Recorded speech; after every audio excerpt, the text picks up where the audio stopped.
আল্লাহ পাক বলেন প্রতিযোগিতা করো আল্লাহর মাগফিরাত কামনার জন্য আর জান্নাতে যাওয়ার জন্য প্রতিযোগিতা করো, আল্লাহর রহমত পাওয়ার জন্য সৎ কাজের প্রতিযোগিতা করো, তাহলে আল্লাহ রাব্বুল আলামিন তোমাদেরকে ক্ষমা করবেন আর তোমাদের জন্য এমন জান্নাত দিবেন যেই জান্নাত আকাশের বিশালতার জমিনের বিশালতার মতো। এই বিরাট জান্নাত তোমাদেরকে দিবেন। এই জান্নাত চিরস্থায়ী সুখ এবং শান্তি জায়গা হবে।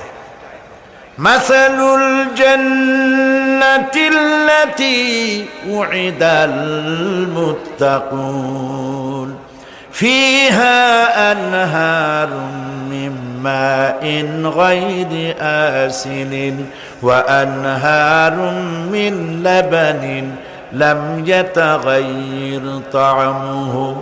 আল্লাহ পাক বলছেন জান্নাত আল্লাহ পাক ওয়াদা করেছেন মুত্তাকিদের জন্য। আল্লাহ পাক জান্নাত দিবেন যে জান্নাতের ভেতরে রয়েছে মধুর প্রস্রবণ, রয়েছে দুধের প্রস্রবণ, রয়েছে সেখানে স্বচ্ছ পানির প্রস্রবণ রয়েছে।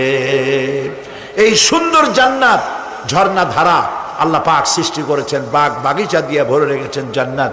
সেই জান্নাত হবে এয়ার কন্ডিশন, রৌদ্রের তাপ হবে না সেখানে, রৌদ্রের খরতাপ হবে না সেখানে, ঠান্ডার প্রচন্ডতা থাকবে না। কিরকম হবে জায়গাটা? আল্লাহ পাক বলছেন মুত্তাকিনা আলাল আরাইকি লা ইয়ারাউনা ফিহা শামসান ওয়ালা জামহারিরা ওয়াদানিয়াতান আলাইহিম যিলালুহা ওয়া যুল্লিলাত কুতুফুহা তাযলিলা। আল্লাহ পাক এমন জান্নাত রেখেছেন, সেই আল্লাহ পাক সেই জান্নাতের ভিতরে জান্নাতীরা ঠেস লাগায়া মুখোমুখি অবস্থায় তারা সেখানে বসবে, আর জান্নাতীদের মনের মধ্যে কোনো দুঃখ থাকবে না, পেরেশানি থাকবে না।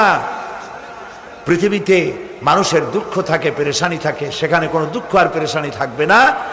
সেই জায়গাটা হবে শীতাতপ নিয়ন্ত্রিত, না শীত না গরম, চির বসন্ত বিরাজ করবে।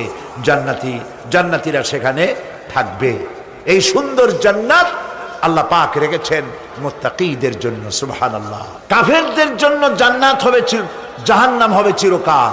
খালিদিনা ফিহা আবাদান, চিরকাল কাফেরেরা জাহান্নামে থাকবে।